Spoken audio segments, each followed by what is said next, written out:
Talk to me a little bit about the value of mentors, because you mentioned this a couple of times, and it seems to be a theme for most of the guests that, and also for myself personally. Um, and sometimes people come and say, "Oh, how do I find a mentor?" Like, can you talk a little bit about what the value for you has been by having the opportunity to be around someone, a male figure, if you will? Yeah. It's so priceless in a way to have an older man. They don't have to be older, but somebody that has more wisdom, more experience, that has gone to places that we have yet to go or touch or experience. And um, the gift, there's multiple gifts, and it's a reciprocal relationship in a traditional mentorship.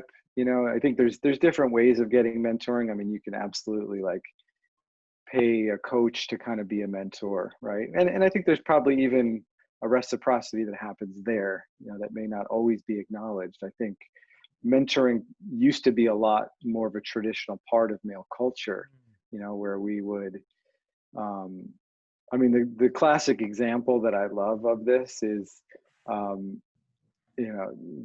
sure there's a lot of movies about this, but growing up, the Karate Kid, and Mr. Miyagi. I mean, Yes. that's such an archetypal mentor relationship there. And, there was something about that, even seeing that at a young age, that really touched me in a deep way.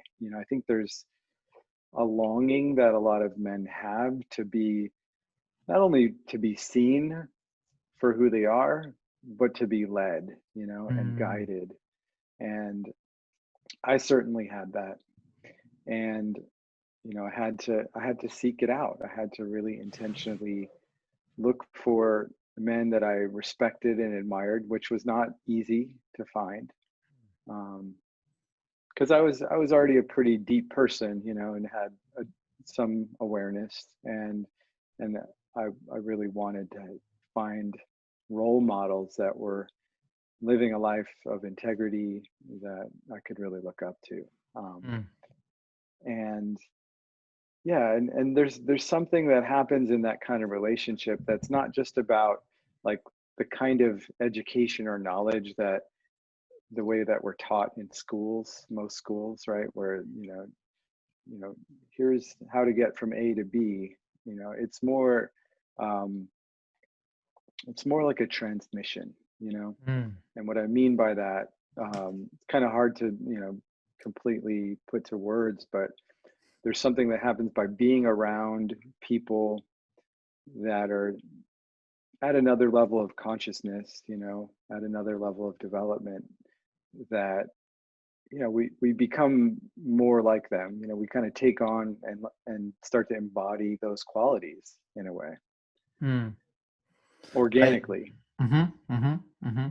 Man, I can totally relate. Just listening to you, thinking about my experiences with my mentors, it's the same thing as going into a weekend with other men. Let's say a men's retreat. It's very difficult to describe with words what actually happens there. I could probably list a couple of things, but for the people that are not aware of this, they will just look, oh, these are maybe a couple of exercises. You did a little bit of breath work. That's it. But also, being around other male figures, at least for me, exactly like you said, I unconsciously begin to model their behaviors, kind of taking a little bit more and kind of filling my own void, if you will, right? Maybe because the father figure of my father wasn't there the way I was maybe expecting him, unconsciously to be, and being able to get some of that energy elsewhere, which is, from a mentor in this case. So yeah, I like what you said. It is priceless. It is priceless. If you're one of those boys right now, maybe a younger or teenager looking at this, again, it's one of those things. It's difficult At to describe. any age, I just want to say any age. You can be mentored at any age. Yeah, great. Definitely go and do whatever you can to find a mentor. And this has been a tradition again. I think maybe not so much a ritual, but a tradition for a very, very long time. Ever since I think the industrial revolution, boys were growing up around their the fathers, so they'll naturally see what the father is doing, and then this is how they'll start learning from them. Or you'd go and be if you want to learn a trade, you'd go and spend some time with someone just to learn that trade. So I Yeah. think it's very deeply engraved in us. Yeah, absolutely. I think there's an apprenticeship, right? This Yes. apprenticeship model that, and it's like, even if you go learn how to make shoes or build a house, you're not just learning how to make shoes or build a house. Like you're learning how to be a man of integrity. Like there's all these like symbolic lessons in any craft Mm. on some level. and Hmm. and I sort of have this like nostalgic longing still for that way of life. I mean, that feels like a part of my purpose, and I might not create that in this lifetime, but to recreate that experience for, Mm. especially for younger men, Wow. where they can grow up having these experiences, being mentored in a way that connects them to a lineage of mastery of self, mastery of something practical as Mm. well, Mm. and yeah.